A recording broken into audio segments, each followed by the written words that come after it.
Dan pemirsa, kita sekarang berada di segmen Create Up dan kembali bergabung bersama saya rekan Fajar Wayong. Ya, Prisa dan juga pemirsa, kali ini Create Up tentunya membahas satu tema menarik, yakni cuan ala startup minuman multiseral.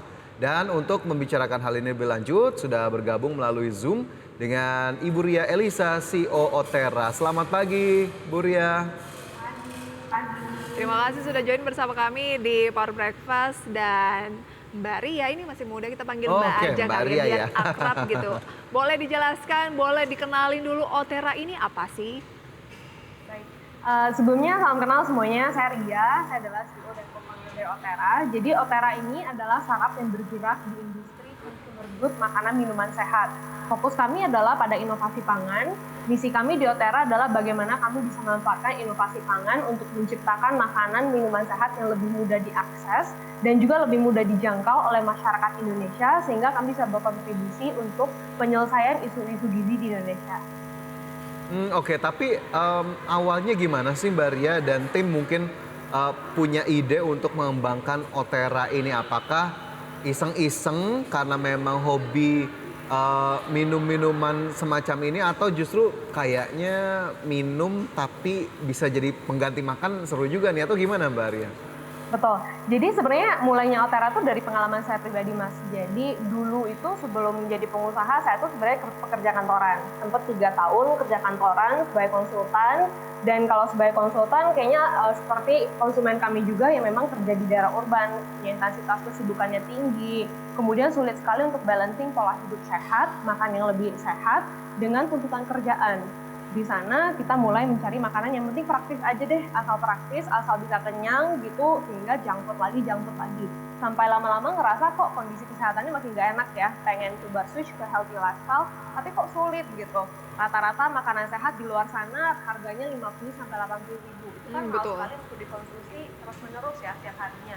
Sehingga bergerak dari masalah itu, kami muncullah interest untuk kayak menelusuri masalahnya lebih lanjut. Dan di sana juga ketemu berbagai macam shocking fact. Salah satunya adalah Indonesia ternyata punya masalah gizi yang cukup serius, baik itu malnutrisi maupun kelebihan gizi.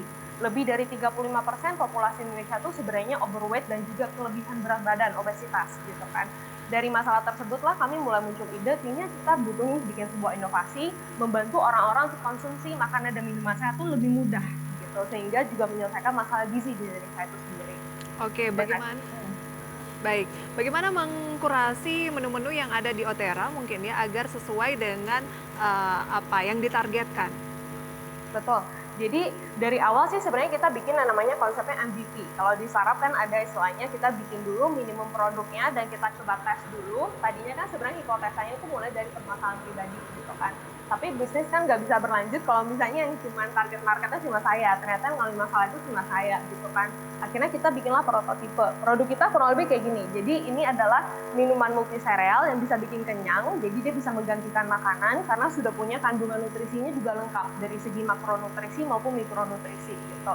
Jadi waktu itu saya dan co-founder memutuskan untuk coba oke, kita resign supaya kita bisa fokus bangun Otera ini, dan akhirnya kita coba bikinlah produk pertama dan kita mulai tes ke teman-teman, ke keluarga, mendapatkan feedback dari sana, dan dari sana kita mulai iterasi produk yang seperti apa yang sebenarnya bisa menjawab kebutuhan, produk sebenarnya seperti apa yang bisa sesuai dengan kebutuhan dari masyarakat. Dari sana sih kami mulai berkembang.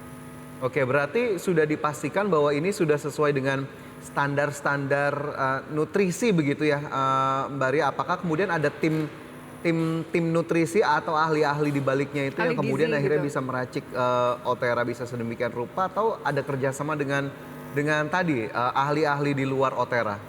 Betul.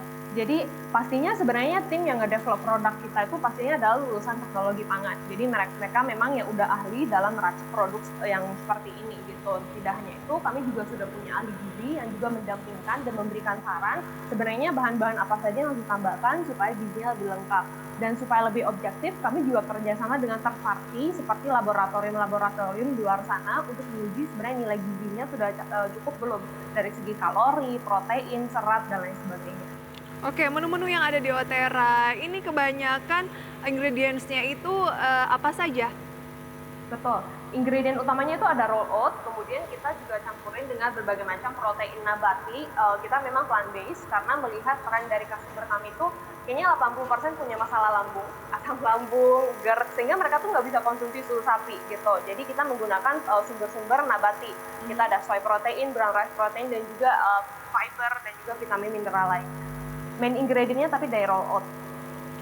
Oke. Ini sepertinya menarik ya, Prisa dan juga Mbak Ria, karena kayaknya nih kalau di Jakarta aku sering lihat sih anak-anak muda sering makannya pakai oat gitu dan juga berbagai macam yang fancy-fancy. Apakah kemudian Oterra bisa jadi jawaban dan sambutan dari masyarakat sejauh apa terhadap produk Oterra? Tapi nanti kali ya, setelah jeda ya, pemirsa tetaplah bersama kami, Create Up segera kembali. Ya, terima kasih Anda masih bersama kami pemirsa di segmen Create Up dan masih bersama dengan Ria Elisa, CEO Oterra. Mbak Ria melanjutkan pertanyaan saya tadi, bagaimana kemudian akhirnya sambutan masyarakat terhadap produk Oterra? Karena sepertinya tren untuk makan dalam tanda kutip makan oatmeal ini sepertinya anak-anak muda sekarang cukup mengikuti. Baik, jadi Oterra sendiri sebenarnya kami hadirnya pas pandemi. Justru pas momentum di mana orang-orang itu butuh makanan-makanan sehat untuk nambah imun dan lain sebagainya. Sehingga sambutan di awal itu cukup positif. Apalagi untuk produk kami bisa dikatakan cukup unik. Di mana orang-orang mendengarkan kok bisa ya minum aja tuh bisa ngenyangin. Dan juga nutrisinya udah lengkap kayak kita lagi makan berat biasanya gitu kan. Jadi dari sana kami cukup pasarkan melalui social media. Cukup banyak sih sebenarnya interest dari masyarakat yang pengen coba pertama kalinya. Yang pengen coba-coba dulu sampai akhirnya itu ketagihan karena ngerasain manfaatnya sendiri. Oke, bisa kita ketahui mungkin cara untuk mengukur animonya seperti apa tuh dari segi mana? Baik, pengukurannya pasti dari peningkatan customer setiap bulannya dan juga dari segi omset sih. Itu paling mudah ya. Sejauh ini omsetnya sudah mencapai berapa? Baik, rata-rata sebenarnya kita omsetnya udah bisa 60 sampai 70 juta per bulan dan itu Oke. kita full jualannya Wow. tuh online hanya melalui Instagram. Dan mulai dari awal tahun ini juga kita mulai sebenarnya udah masuk ke offline. Kita sudah punya 40 partner distribusi secara offline, fitness center, yoga center, dan populasi bisa terus berkembang sampai akhir tahun ini. Baik, pertanyaan berikutnya nih, yang tidak kalah penting berapa sih harganya? Misalnya kita lihat tuh satu botol ya istilahnya ya, atau seperti apa? Atau variannya dulu deh, varian kalau tadi kan ingredients-nya, varian produknya apa saja dan harganya? Betul. Harga dan rasa ini adalah sebenarnya dua aspek yang sangat kunci untuk membuat masyarakat pengen switch ke healthy lifestyle. Karena mindset orang tentang makan sehat itu satu mahal, kedua nggak enak gitu ya. Jadi itu yang bikin orang males nyobain gitu. Jadi sejak awal berdiri kita benar-benar memperhatikan dua aspek ini. Kita bikin produk kita rasanya itu ada banyak dan rasanya itu enak. Jadi orang-orang tuh pengen dan betah makan sehat. Kita udah develop kurang lebih 8 rasa. Mulai dari original, coklat, matcha, tiramisu, mulai dari rasa-rasa yang klasik sampai rasa-rasa yang tren. Sampai kemarin pas lagi 17 Agustus kita juga launch rasa klepon gitu. Jadi rasanya tuh cukup variatif sehingga orang tuh nggak ngerasa makan satu boring. Dari segi harga, harga kita sebenarnya bisa dibilang cukup terjangkau mulai dari 18.000 per botolnya. Oke, tapi rasa yang dulu pernah ada nggak ada, Jar? Aduh, bukan rasa itu ya. Tapi Mbak Ria, ini Oterra distribusinya kemana saja sih Mbak? Apakah sudah menjangkau seluruh daerah di Indonesia? Saat ini kita masih fokusnya di Jawa dan Bali dengan persebaran customer kita paling besar memang di Jabodetabek dan yang kedua itu di Surabaya. Dan hopefully sih sebenarnya per quarter lalu kita mulai udah masuk ke Palembang, Surabaya, Medan dan juga Makassar. Hopefully sih bisa internasional ya. Oke, tentunya sudah profitable ya sesuai dengan yang disampaikan tadi. Kemudian ada target untuk raihan dana, mungkin pendanaan, ataukah memang benar-benar mengandalkan revenue?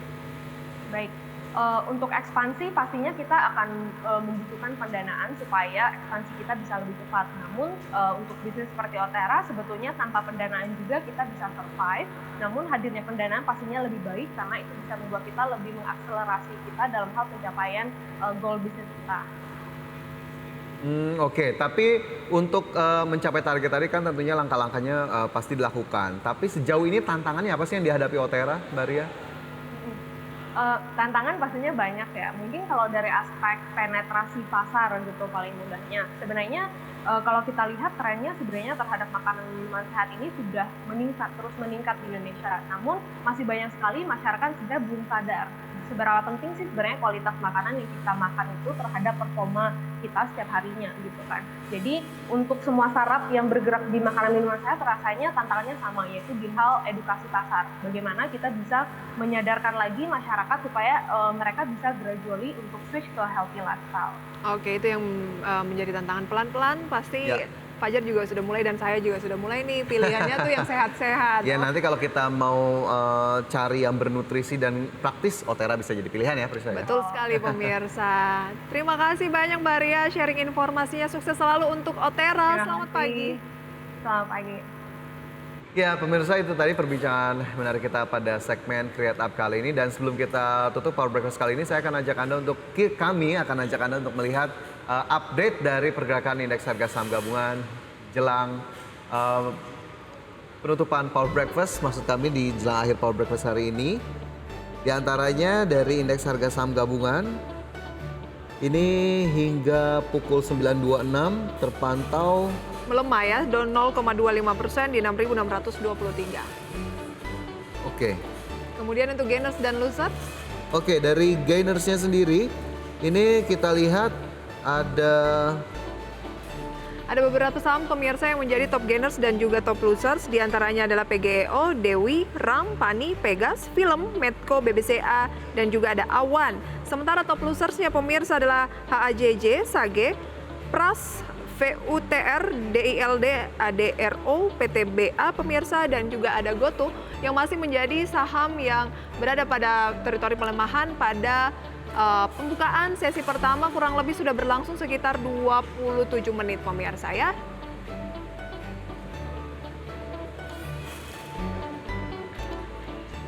Dan pemirsa, informasi mengenai update dari indeks harga saham gabungan dan saham top gainers top losers ini menjadi penutup perjumpaan kita dalam Power Breakfast kali ini. Saya Prisa Sambodatu. dan saya Fajar Wayong. See you in the morning.